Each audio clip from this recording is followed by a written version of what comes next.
Chennai Loyola கல்லூரியில் சென்னை மாவட்டத்தினுடைய சென்னை, திருவள்ளூர், காஞ்சிபுரம், செங்கல்பட்டு இந்த 4 மாவட்டங்களை உள்ளடக்கிய பகுதிகளோட தொகுதிகள மிக முக்கியமான ஒரு டேட்டா வந்து நம்ம கையில் இருக்கு. நம்முடைய செய்தியாளர் பாரி கார்த்திக் அங்க இருக்கிறாரு. வணக்கம் பாரி. பாரி, ஏற்பாடுகள் எப்படி நடந்துட்டு இருக்கு? எக்ஸாக்டா ஆரம்பிக்கிறாங்க. சென்னையை பொறுத்த வரைக்கும் தபால் ஓட்டிகள் முதல்ல எண்ணப்பட்டு அறிவிக்கப்பட்டு அதுக்கு பிறகு தான் ஃபர்ஸ்ட் ரவுண்ட் போவாங்களா? டேபிள்ஸ்லாம் ப்ராப்பரா முடிஞ்சிருச்சு அந்த ஆர்கனைசேஷன்?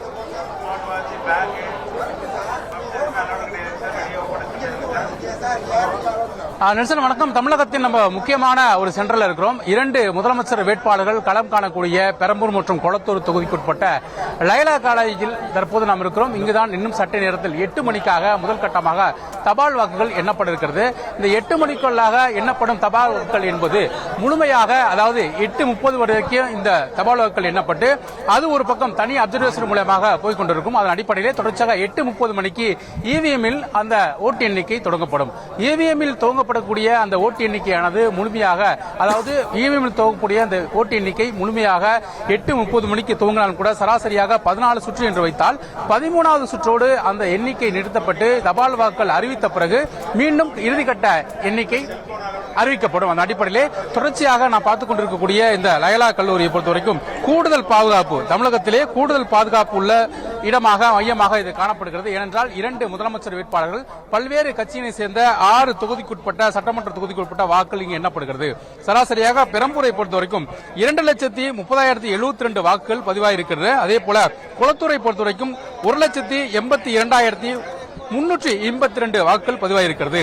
வில்லிவாக்கத்தை பொறுத்தவரைக்கும் 1,40,522 வாக்குகளும், எழும்பூரை பொறுத்தவரைக்கும் 1,18,726 வாக்குகளும், தௌசண்ட்டை பொறுத்தவரைக்கும் 1,30,366 வாக்குகளும், அண்ணாநகரை பொறுத்தவரைக்கும் 1,61,751 வாக்குகளும் பதிவாயிருக்கிறது. எனவே அதன் அடிப்படையிலே 14 மேஜைகள் மட்டுமே அமைக்கப்பட்டிருக்கிறது இன்றைய தினம். ஏனென்றால் அதிக இடங்கள் இருந்தால் கூடுதலாக மேஜை ஒதுக்கப்படும். அதன் அடிப்படையிலே முதற்கட்டமாக பூத் லெவல், அதாவது சராசரியாக 200 பூத்துகள் என்றால் முதற்கட்டமாக 14 பெட்டிகள் வைத்து தங்களுடைய எண்ணிக்கையை அவர்கள் உறுதி செய்வார்கள். அதன் அடிப்படையிலே தொடர்ச்சியாக 14 இந்த மேஜைகள் வைக்கப்பட்டு ஓட்டு எண்ணிக்கை எண்ணப்படும். மேலும் நாம் பார்க்கக்கூடிய இந்த இடம் முழுக்க முழுக்க பாதுகாக்கப்பட்ட பகுதியாகவும், சென்னையிலே அதிக பாதுகாப்புள்ள பகுதியாகவும் இருக்கிறது.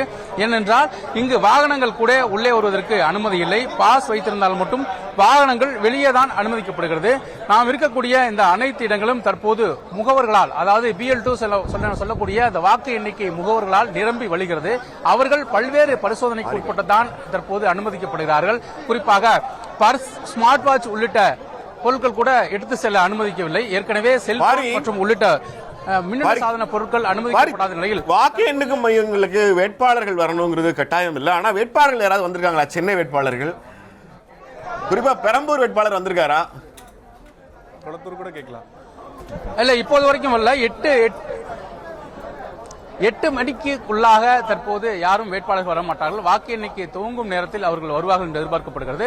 பெரம்பூரை பொறுத்தவரைக்கும் நிச்சயமாக வருவார் என்று அவர்கள் கட்சியை சேர்ந்த நிர்வாகிகள் சொல்கிறார்கள். ஆனால் அவர் வருவாரா என்பது ஒரு கேள்விக்குறிதான். ஆனால் தொடர்ச்சியாக மற்றும் திமுக மற்றும் தாவேக்கினார், அதிமுக உள்ளிட்ட கட்சியினரால் நிரம்பி வழிகிறது. நாம் தமிழர் கட்சியை சேர்ந்த முகவர்களும் வந்திருக்கிறார்கள்.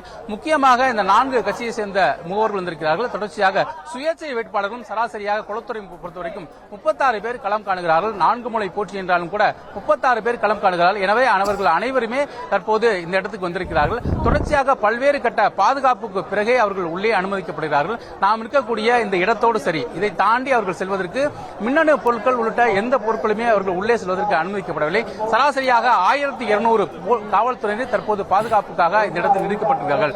மேலும் தொடர்ச்சியாக அதாவது கைபேசி வைக்கும் இடம், ஒரு தொகுதிக்கு வாரியாக தனித்தனி பூத்துகள் அமைக்கப்பட்டு அங்கு அவர்களுக்கு டோக்கன் கொடுக்கப்பட்டு அந்த டோக்கனில் அவர்கள் கைபேசி மற்றும் மின்னணு சாதனம், வாட்ச் உள்ளிட்ட பொருட்கள் ஒப்படைக்கப்பட்டு மீண்டும் அந்த டோக்கனை காட்டி வெளியே வந்த பிறகு வாங்கிக் கொள்ளலாம் என்று ஏற்பாடும் செய்யப்பட்டிருக்கிறது. 2 முதலமைச்சருடைய வேட்பாளர்கள் இந்த இடங்களில் வாக்கு எண்ணிக்கை அடுத்த முறை நீங்க வரும்போது சென்னை வேட்பாளர்கள், சென்னை எம்எல்ஏ வேட்பாளர்கள் வாக்கு எண்ணும் மையத்துக்கு வந்திருக்காங்களான்னு கேட்டு விசாரிச்சு சொல்லுங்க. ஏற்கனவே நான் கேட்ட மாதிரி தாவேகாவுடைய தலைவர் விஜய் போட்டியிடுகிற பெரம்பூர் தொகுதி சார்பாக ஆக்சுவலாக அவங்களுடைய கேண்டிடேட்ஸுக்கு வந்து பூத் ஏஜென்ட்ஸ் இருப்பாங்க, அவங்க ரெப்ரசன்ட் ஏஜென்ட்ஸ் இருப்பாங்க. தாவேகா தலைவர் வந்திருக்காரா அப்படிங்கிற கேள்வியை மட்டும் கேட்டு மறக்காம சொல்லுங்க. Yes, thank you Pari, thank you so much.